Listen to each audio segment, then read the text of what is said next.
인생을 살다 보면 삶이 뜻대로 되지 않을 때가 있습니다. 그리고 또 계획이 내 마음대로 되지 않을 때가 있습니다.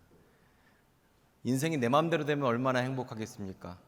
계획한 대로만 되면 얼마나 행복하겠습니까? 하지만 인생을 살다 보면 현실이 내가 계획한 것과 다를 때가 있고, 또 내가 마주하고 있는 현실이 나의 믿음과 충돌할 때가 있습니다.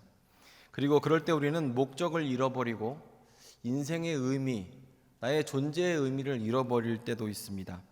오늘 이런 현실과의 충돌 가운데 있는 어떤 한 사람을 우리가 함께 만나보고자 합니다. 갈릴리 호숫가에 한 사람의 어부가 있었습니다. 이 사람은 밤새도록 그물질을 했어요. 칠흑같이 어두운 밤에 그물질을 했는데 밤새도록 수고를 했지만 전혀 얻은 것이 없었습니다. 혹시 여러분 그 강가에서 그물질을 해보신 적이 있습니까? 강가에서 그물질을 하게 되면 고기만 잡히는 게 아닙니다. 나뭇가지들도 참 많이 나오고요. 이 또 나무들, 큰 나무들 같은 경우는 그 그물에 걸리면 그물을 찢어 놓기도 합니다. 그렇게 수고는 했지만 아무것도 얻지 못하고 베드로는 지금 앉아서 그물을 씻고 있었습니다. 그물을 수선하고 있었습니다. 고기잡이가 뜻대로 되지 않았죠. 원래 베드로는 나름의 계획이 있었을 겁니다. 고기를 많이 잡으면 빨리 시장에 가서 처리를 하고 그 돈으로 무엇을 해야겠다, 이런 생각을 했을 겁니다. 그런데 뜻대로 되지 않고 계획대로 되지 않고 답답한 가운데 있습니다. 우리가 수고를 많이 하더라도 보람이 있을 때가 있거든요. 여러분이 열심히 일을 하시고 온몸에 힘이 하나도 없고 녹초가 됐어요. 그런데도 장사해서 벌은 돈이 있으면 돈을 이렇게 세면 피로가 다 풀린다고 그래요. 내가 몸은 힘들지만서도 돈 세고 있으면 그렇게 피로가 다 풀린대요. 보람이 있으니까, 결과물이 있으니까. 그런데 우리가 힘들 때 언제 힘드냐면 아무런 결과가 없을 때 힘이 들죠. 베드로는 지금 밤새도록 수고를 했는데 전혀 얻은 것이 없었습니다. 답답한 가운데 있지요. 베드로의 삶이 꼭 자기 배와 같아요. 배가 텅텅 비어 있거든요. 찢어진 그물만 있거든요. 그런데 베드로의 삶이 딱 그래요. 처지가 딱 그래요. 무엇인가를 계획했지만 계획한 것을 얻지 못하고 텅 비어 있습니다. 그 안에 공허함이 있습니다. 사실 우리 삶 가운데에는요, 이렇게 있어야 할 것이 없으면 고통스럽습니다. 베드로 배에 고기가 없으니까, 결과물이 없으니까 베드로가 고통스럽죠. 마찬가지로 우리의 삶 가운데서도 있어야 할 것이 없으면 고통스럽습니다. 마땅히 있어야 할 행복이 있어야 할 자리에 행복이 없으면 힘이 들고요. 있어야 할 기쁨이 있어야 할 곳에 기쁨이 없으면 힘이 듭니다. 건강이 있어야 할 자리에 건강이 없으면 힘이 들고요. 그리고 빛이 있어야 할 곳에 빛이 없으면 그곳에 꼭 어둠이 자리 잡게 됩니다. 기쁨이 있어야 할 자리에 기쁨이 없으면 슬픔이 꼭 찾아오고요. 그리고 하나님의 은혜와 자비가 있어야 할 곳에 은혜와 자비가 없으면 그곳이 지옥이 됩니다. 우리는 살면서 행복을 꿈꾸고 또 기쁨을 가득 채우고 싶지만 우리 인생이라는 배에는 보면 그 안에 기쁨이 없을 때가 참 많아요. 계획한 대로 되지 않을 때가 많습니다. 그리고 빈 배처럼 살아갈 때가 참 많이 있습니다. 때로는 그 빈 배 가운데 우리가 고통 가운데 있을 때가 있어요. 꿈을 잃어버리기도 하고, 내가 나의 그 실패를 그 가운데 채우기도 하고, 사랑을 잃어버리기도 하고, 성공을 잃어버리기도 하고, 우리의 인생은 이렇게 빈 배와 같을 때가 있습니다. 자, 밤이 맞도록 수고를 하고 나서 얻은 것이 없잖아요. 그러면 생각이 참 많아집니다. 그리고 답답해지죠. 만약에 그곳에 고기가 가득했으면 이런 생각은 하지 않았겠지만 그곳에 고기가 없기 때문에 생각이 참 많아져요. 그리고 그 가운데에서 두 가지 현실을 마주하게 됩니다. 첫 번째로는 결핍이라는 현실을 마주하게 돼요. 뿐만 아니라 우리 인생은요, 텅 빈 배 가운데에서 결핍이라는 현실을 꼭 마주하게 됩니다. 있어야 할 것이 없다는 사실을 알게 돼요. 내가 채우려고 아무리 노력하지만 그곳에 채워지지 않는다는 사실을 알게 되고요. 두 번째로는 내가 채운다고 하더라도 금방 사라져 버린다는 거예요. 고기를 가득 채웠다고 하더라도 아침이 되면 그 배는 텅텅 비게 됩니다. 고기를 파니까 그 배에는 고기가 남아있지 않거든요. 그 노력했던 기쁨과 행복은 하루짜리밖에 안 되는 거예요. 하루 유통기간 하루짜리 행복과 하루짜리 기쁨을 그 가운데 채운 겁니다. 우리가 우스갯소리로 그런 얘기 하지 않습니까? 월급이 통장을 스쳐 지나갔다고. 월급이 들어오면 통장에 이렇게 그대로 고여 있어야 되는데 월급이 통장에 스쳐 지나간 거예요. 그래서 우리가 월급은 어떻게 바톤 터치하고 가버렸다고 그런 얘기를 하잖아요. 마찬가지로 우리의 삶 가운데 우리가 행복을 가득 채우고 싶은데 그 행복이 잠깐 있다 없어져요. 그래서 우리가 마주하고 있는 현실은 첫 번째 결핍이라는 현실과 두 번째 행복을 채우더라도 채워지지 않는다는 현실, 곧 사라져 버린다는 현실을 마주하게 돼요. 그리고 우리는 물질의 공허함, 물질의 결핍, 그리고 영적인 공허함과 영적인 결핍을 맛보게 됩니다. 인생은 아무리 수고하고 애써도 노력해도 배를 완벽하게 채울 수가 없습니다. 우리의 배는 언제나 비어 있어요. 그리고 그 빈 배에는 고통이 찾아오게 됩니다. 하나님을 떠나서 세상의 현실로 채우려고 노력하고 그 가운데 물고기로 채우려고 하는데 잠깐 배에 고기가 있을 수는 있지만 영구히 채워지지는 않는다는 거죠. 지금 베드로는 이 텅 빈 배라는 현실을 마주하고 있고 그 안에서 그물을 씻고 그물을 수선하고 있습니다. 왜냐하면 내일 또 일을 해야 하기 때문에 그물을 수선하고 있는 거죠. 그런데 오늘 말씀을 보게 되면 그럴 때 예수께서 등장하십니다. 지금 오늘 말씀 보게 되면 5장 1절을 보면 무리가 막 몰려들어요. 예수님이 계신 곳에는 언제든지 무리가 몰려들었거든요. 그리고 무리들은 예수님을 만지려고 했고 예수님의 말씀을 들으려고 했기 때문에 뒤에서 사람이 몰려들다 보니까 예수님이 이렇게 밀려서 갈릴리 호숫가까지 오시게 된 거예요. 그리고 그때 베드로를 보시고 베드로 배 위에 올라가십니다. 그리고 물에서 조금 떨어져라 이렇게 얘기를 하세요. 왜냐하면 사람들이 더 이상 오지 못하게. 그리고 배 위에서 예수님은 사람들을 향해 청중을 향해 설교를 하셨습니다. 하나님 나라 이야기를 하셨습니다. 천국 이야기를 하셨습니다. 복음에 대해서 말씀을 하셨습니다. 여기서 잠깐 우리가 이 복음에 대해서 복음서에 대해서 좀 잠깐 설명을 드릴게요. 성경은 우리가 성경책에 지금 이렇게 4개의 복음서가 있어요. 마태, 마가, 누가, 요한복음 이렇게 4개의 복음서가 있는데 복음서마다 특징이 있습니다. 마태복음 같은 경우에는 유대인들을 위한 복음서예요. 그래서 계보가 잘 나오고 거기서 율법에 대한 이야기가 많이 나오고 이렇게 그런 것 때문에 논쟁하는 이야기가 많이 나옵니다. 왜냐하면 마태복음은 유대인들을 위해서 쓴 복음서라서 그래요. 또 마가복음 같은 경우에는 예수님의 순환기로 다 채워져 있어요. 예수께서 고독하게 십자가를 지시고 또 십자가에서 행하신 모든 일들 얼마나 고통스러워하셨는지에 대해 써 있어요. 예수님의 순환기에 대해서 마가복음이 쓰여 있고요. 요한복음 같은 경우에는 어떤 왕적인 통치 가운데에서 잔치상 같은 분위기가 요한복음에는 펼쳐져 있습니다. 그런데 이 누가복음의 특징은 뭐냐면 누가복음은 굉장히 현실적이라는 거예요. 왜 이렇게 복음서가 각자 특징이 있냐면 그 예수님을 바라보는 시선이 달라서 그래요. 여러분이 똑같이 우리가 코로나를 겪고 있지만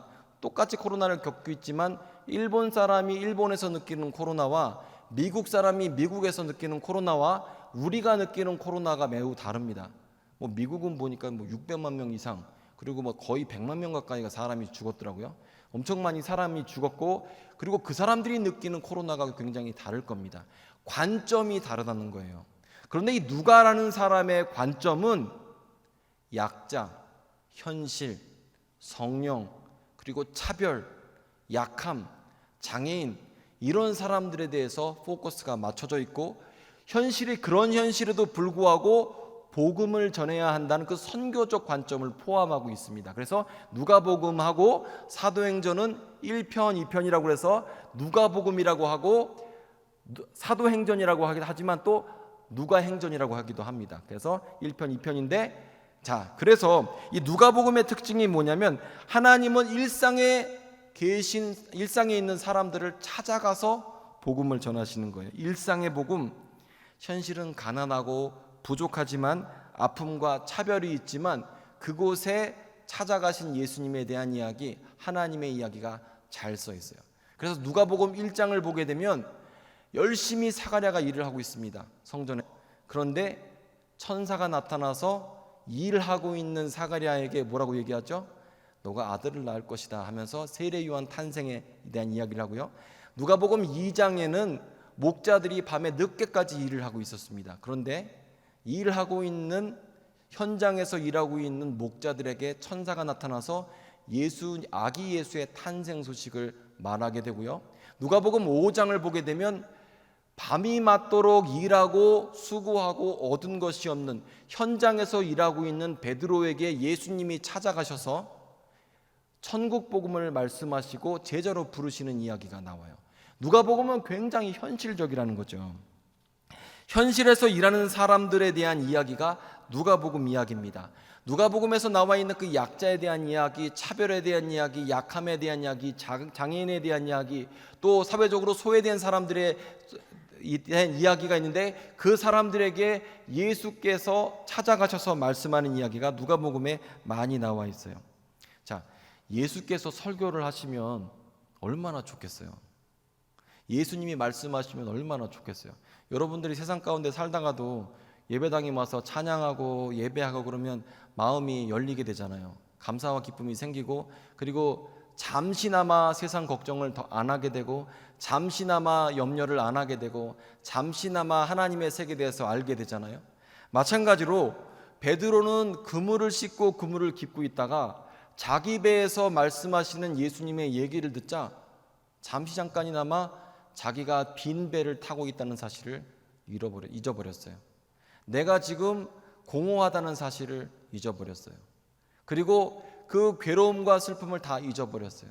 세상에 대해서 잊어버리고 잠시 잠깐 예수께서 말씀하시는 하나님의 나라에 대해서 집중하게 된 겁니다. 그리고 예수님은요, 이렇게 설교를 하실 때 사람들이 너무너무 많이 왔어요. 왜냐하면 예수께서 말씀하시는 그 말씀과 설교가 세상 사람들과 같지 않고 권위가 있었기 때문입니다. 뿐만 아니라 그 말씀을 하시고 나서 막 병자를 고치시잖아요. 기적을 행하시잖아요. 하나님 나라에서 설명하시고 그 자리에서 병자 일으키시는데 그 안 올 사람이 어디 있어요. 그렇게 예수님의 그 설교 가운데 베드로는 푹 빠져 있게 되었어요. 자, 우리의 인생의 해결책은 베드로와 마찬가지로 예수님밖에 없습니다. 베드로 삶 가운데 예수님이 찾아오셨어요. 그리고 배 안에 들어오셨어요. 마찬가지로 우리의 삶에서도 예수께서 들어오셔야 문제가 해결이 됩니다. 예수께서 우리 안에 계시면 우리가 마음이 쉼을 얻습니다. 목적을 알게 돼요. 의미를 알게 돼요. 하나님의 음성이 들리게 됩니다. 우리가 예수님이 말씀하시면, 예수께서 우리 마음에 계시면, 성령께서 우리 마음에 계시면 우리는 쉼을 얻게 되죠. 그리고 그 가운데에서 세상이 줄 수 없는 하늘 평안을 우리가 누리게 됩니다. 우리가 지치고 낙심하고 공허한데 성령께서 우리 가운데 계시면 참된 만족이 우리 가운데 들어차게 됩니다. 그래서 우리가 예수님을 모셔드려야 되고 예수님의 음성에 귀를 기울여야 합니다. 그리고 우리가 주님의 음성을 들으려고 하면 주님은 언제든지 우리에게 말씀해 주세요. 찬양을 통해서 말씀하시고, 아는 사람을 통해서 말씀하시고, 기도 가운데 말씀하시고, 이렇게 여러 가지 방면으로 주님께서는 우리에게 말씀하십니다. 주님은 세상에 수고하고 무거운 짐진 우리를 위로하시고 또 우리의 세상 짐을 짊어지시는 분이십니다. 베드로는 빈 배 가운데 예수님을 모셨습니다. 그리고 음성을 들었습니다. 그리고 쉼을 얻었어요. 그런데 예수님께서 말씀을 다 마치시자 갑자기 뜬금없이 이렇게 얘기하시는 거예요. 우리가 깊은 데로 가자. 그리고 그물을 내려서 고기를 잡자. 이렇게 말씀하시는 거예요. 그런데 문제가 뭐냐면 베드로의 경험과 상식에는 깊은 곳에는 고기가 없다는 거죠. 여기서 중요한 건 뭐냐면 현실과 예수님이 충돌을 하고 있다는 거예요. 내가 경험해 본 세상은 이런데 예수님은 이렇게 하라라고 말씀하시는 거예요. 자, 여러분도 인생을 사시면서 삶의 경험이 있으시잖아요. 그런데 예수께서 말씀하시는 것, 성경 말씀이 내 경험과 너무 다른 거죠. 나는 인생을 이렇게 살아왔고 이렇게 해야 돈을 벌 수 있다고 믿는데 예수님은 그렇게 얘기를 하지 않으시는 거예요. 내가 적어도 소프트웨어 작성하는 건 내가 누구보다 잘하는데, 엑셀은 내가 더 잘하는데 예수님은 그렇게 하면 안 된다는 거예요. 아니, 업계 통상당 그 통용되는 법칙들이나 여러 가지 관례들이 있는데 그 관례하지 말라는 거예요. 그럼 여러분 어떻게 하시겠어요? 지금 베드로가 이런 환경 가운데 있는 거예요. 분명히 나는 지금 이렇게 인생을 살아와서 밤이 늦을 때에 얕은 곳에 그물을 내리면 고기가 많이 잡혔어요. 그런데 대낮에 깊은 곳에 가서 그물을 내리면 고기가 없는 것을 알고 있어요. 그런데 그물을 내리라고 예수께서는 지금 말씀하시는 거예요. 지금 현실과 말씀이 충돌하고 있고 현실과 믿음이 충돌하고 있어요. 예수님이 설교는 그럴듯한데 이게 될까? 아니, 성경 말씀은 들으면 내가 마음의 평안을 얻는데 이게 시키면 시킨 대로 한다고 그게 될까? 아니, 예수님의 설교는 잘하지만 과학자는 아니잖아. 예수님의 설교는 잘하지만 장사하는 사람은 아니잖아. 그런데 예수님 말씀대로 하면 될까? 이런 의심이 우리 가운데 생기죠. 즉, 베드로 안에 있는 경험과 베드로가 확신하고 있는 그 교만이 예수님과 지금 충돌을 하고 있습니다. 자, 여기서 재밌는 점이 있는데요. 자, 말씀을 보게 되면 여기서 이렇게 얘기합니다. 시몬이 이르되, 4절 말씀인데, 깊은 데로 가서 그물을 내려 고기를 잡으라 예수님이 말씀하시자 시몬이 대답하면 이렇게 대답합니다. 선생님, 우리가 밤이 새도록 수고하였는데 얻은 것이 없습니다. 그런데 우리가 말씀을 의지하여 그물을 내리겠습니다. 이렇게 얘기를 한 거예요. 그런데 이 말씀을 딱 보면 굉장히 순종하는 것 같잖아요. 그런데 가끔은요, 톤이 중요합니다. 우리가 애들한테도 얘기할 때 너 참 잘한다 라고 얘기하는 것과 너 참 잘한다 라는 거하고 완전히 뜻이 다르잖아요. 너 참 잘한다 라는 건 뭐예요? 칭찬이죠. 좋아 이런 뜻이지만 너 참 잘한다 라는 건 잘못하고 있다는 뜻이죠. 자, 시몬 베드로가 예수님께 이렇게 얘기를 해요. 우리가 밤이 새도록 수고하여 잡은 것이 없습니다. 그런데 말씀을 의지하여 내가 그물을 내리겠습니다 라고 말할 때 어떤 마음으로 했을까요? 1번 잘한다, 2번 잘한다. 한번 우리 손 들어서 투표를 한번 해볼까요? 1번 잘한다. 한번 예수님 말씀에 대해서 내가 순종하는 마음으로 대답했다. 손 한번 들어볼까요? 꽤 드셨어요. 마스크를 만진 건지 손을 든 건지 모르겠지만 2번 잘한다. 왜 이렇게 투표가 1부 때는 2번이 훨씬 많았어요. 2번 잘한다. 네, 2번이 맞습니다. 하지만 1번 투표하신 분들 의견을 소중하게 받겠습니다. 나이스 트라이였어요. 근데 왜 이 2번이냐면 잘한다냐면 고기가 많이 잡힌 뒤에 베드로의 반응을 보면 알 수 있습니다. 고기가 많이 잡힌 뒤에 예수님 말씀에 순종해서 예수님 대단해, 예수님 말씀대로 하면 순종하면 결과물이 좋을 거야 라고 믿었으면 고기가 많이 잡힌 뒤에 예수님 감사합니다, 예수님 말씀대로 했더니 고기가 많이 잡히네요, 내가 얼른 팔아먹겠습니다 라고 이야기를 했을 텐데 고기가 많이 잡힌 뒤에 베드로는 거기서 무서워하고 있었습니다. 그래서 성경을 보게 되면 뭐죠? 두려워하지 말라 예수께서 말씀하시잖아요. 왜냐하면 고기가 많이 잡힌 다음에 베드로는 예수님께 무릎 꿇고 엎드렸어요. 나는 죄인입니다. 왜냐하면 자기 생각에 성경 말씀대로, 예수님 말씀대로, 하나님 말씀대로 하면 안 된다고 믿었거든요. 고기는 내가 더 잘 알아, 소프트웨어는 내가 더 잘 알아, 장사는 내가 더 잘 알아, 기계 만지는 건 내가 더 잘 알아, 내가 여기 전문가다 라는 교만에 대해서 예수님 앞에 노출시키고 지금 베드로는 거기에 대해서 나는 죄인입니다 라고 지금 회개를 하는 것이기 때문에 사실 여기서 나아갈 때 기쁜 마음으로 나간 게 전혀 아니었어요. 그런데 여기서 중요한 점은 뭐냐면 어떻게 했든지 간에 베드로가 순종을 했다는 겁니다. 요한복음 4장을 보게 되면요, 요한복음 2장을 보게 되면요, 거기서 보면 가나 혼인잔치가 있습니다. 예수님과 예수님 어머니가 혼인잔치에 초청을 받으셨어요. 그런데 잔치가 무르익었는데 술이 다 떨어진 겁니다. 옛날 유대 지역에서 잔치 가운데 술이 떨어진다는 건 큰일 나는 거예요. 더 이상 복이 없다는 것을 의미합니다. 축복이 끊어진다는 것을 의미합니다. 그래서 아니 술이 떨어졌으니까 이거 어떻게 할 수가 없잖아요. 그래서 예수님의 어머니가 예수님께 와서 얘기를 합니다. 여기 지금 술이 떨어져 간다. 도와다오. 그래서 예수님이 거기에 대해서 도와주시기로 마음을 먹습니다. 그런데 그 가운데에서 종들을 불러다가 예수님의 어머니가 이렇게 얘기를 합니다. 무슨 일이든지 시키는 대로 해라, 이렇게 얘기를 해요. 그런데 예수께서 이렇게 말씀하시는 거예요. 거기 큰 돌 항아리 5이 있었는데 거기에 물을 가득 채우라라고 종에게 말씀을 하신 거예요. 자, 종들이 물을 채우라는 말을 들었으면 어떤 기분이었겠어요? 옛날이 요즘처럼 수도 틀면 물이 나오는 게 아닙니다. 물을 받으러 가려면 상당히 먼 데를 걸어가야 돼요. 그리고 항아리나 여러 가지 도구를 사용해서 물을 길어야 되고 그 통에 다 채워야 됩니다. 이게 굉장히 힘든 일이죠. 그러면 종들이 무슨 생각을 하면서 순종했겠어요? 여기에다 물을 가득 채우면 예수님께 물로 변해서 포도주를 만드실 거야, 이렇게 생각했을까요? 전혀 아니죠. 아니 술 떨어졌는데 왜 손 닦는 물은 자꾸 포우라고 하냐 이러면서 속에서 원망불평이 막 쏟아져 나왔을 겁니다. 그런데 중요한 점이 뭔지 아세요?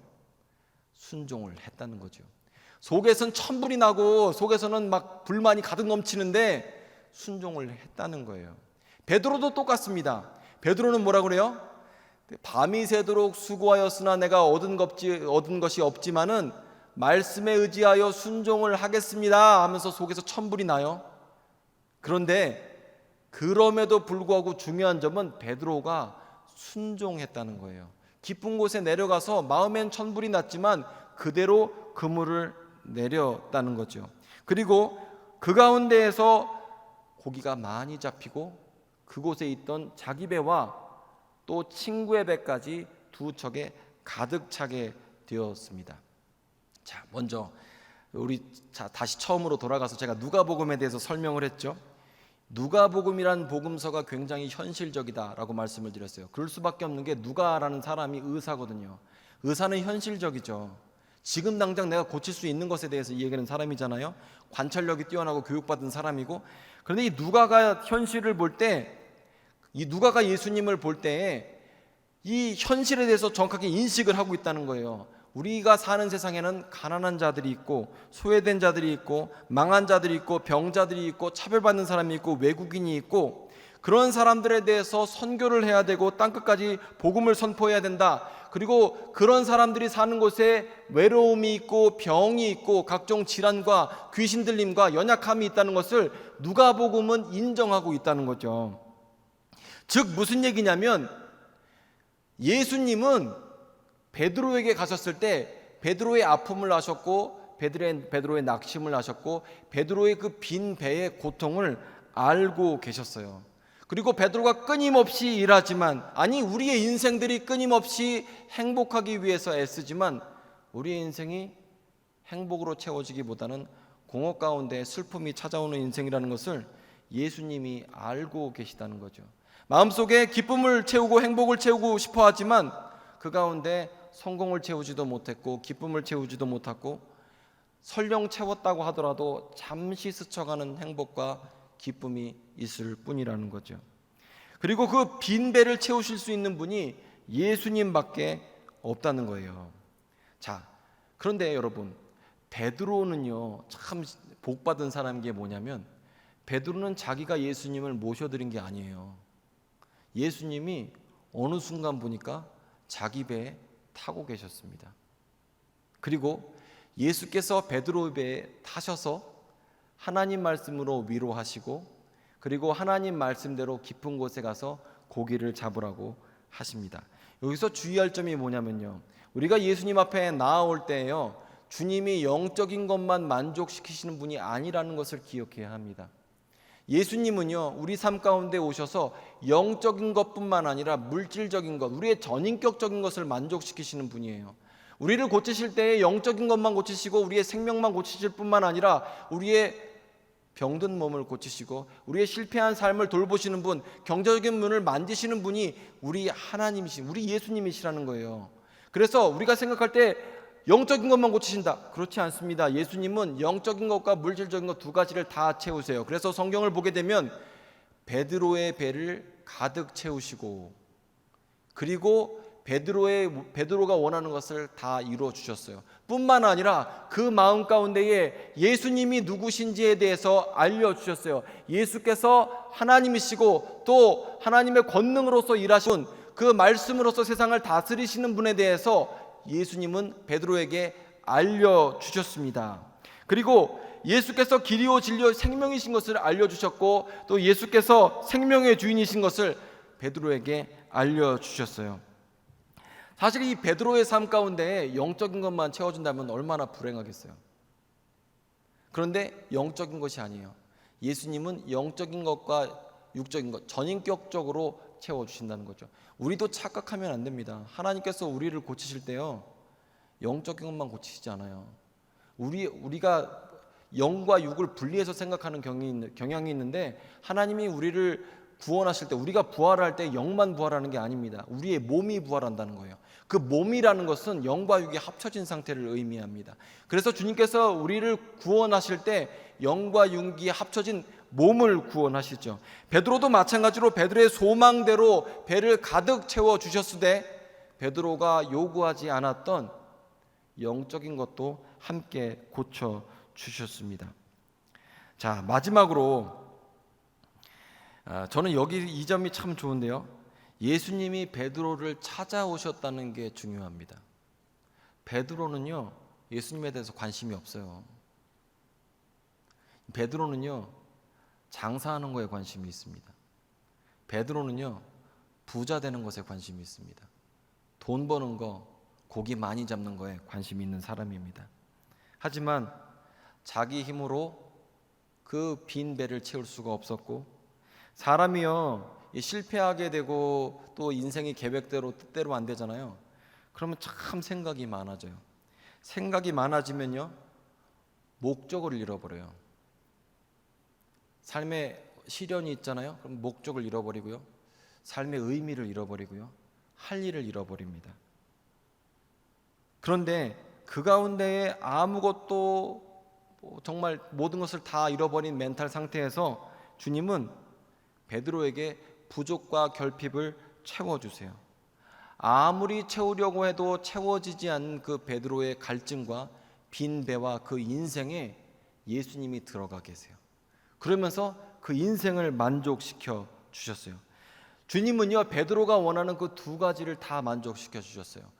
물질적인 것, 그리고 그 세계가 있는지도 몰랐지만 그 영적인 세계까지 예수님은 베드로의 삶을 만족시켜 주셨습니다. 그리고 그 동일한 주님께서 지금 우리와 함께 살아계시고 함께 계시고 여러분 안에 계시고 우리와 함께 하시면서 그분이 우리의 영과 육의 모든 것을 만족시켜 주십니다. 우리는 베드로처럼 현실에 집중하는 사람이에요. 장사 잘하기 원하고 직장 생활 잘하기 원하고 또 우리가 돈 벌고 성공하는 거 원하는 사람입니다. 그런데 어느 순간 내가 주님의 말씀을 듣게 되고 예수님이 어떤 분이신지 알게 되고 예수께서 말씀하시는 천국과 하늘 평안과 영적인 평안을 깨닫게 되고 그 안에서 쉬게 해주세요. 뿐만 아니라 영적인 것뿐만 아니라 우리가 구할 때, 주님 앞에 간구할 때 주님께서는 우리에게 물질적인 것, 현실적인 문제, 우리의 약함과 괴로움과 공허함을, 우리의 결핍을 만지시는 분이 우리 하나님이시다, 우리 예수님이시다는 거죠. 자, 말씀을 정리하겠습니다. 코로나 때문에 계획대로 되는 사람 한 사람도 없습니다. 계획대로 되는 거, 또 생각대로 마음대로 되는 사람 하나도 없어요. 우리가 지금 이 현실을 살아가면서 우리 모두 다 빈 배 가운데 있습니다. 그래서 우리는 그 가운데 목적을 잃어버렸고 의미를 잃어버렸고 마땅히 지금 뭘 할 일도 없습니다. 그런데 이 빈 배 가운데에 잘 살펴보니까 어느덧 예수님이 그 자리에 계시는 거예요. 우리 빈배 가운데 어느새 보니까 예수님이 계시는 거예요. 그리고 예수께서 지금 우리에게 말씀하고 계시는 거죠. 물론 우리는 베드로처럼 반항하죠. 도전하죠. 내가 살아온 경험이 이런데, 내가 그동안 가져온 노하우가 어떤데, 내가 가져온 인맥과 지연과 이런 게 얼마나 많은데 하면서 예수님께 도전합니다.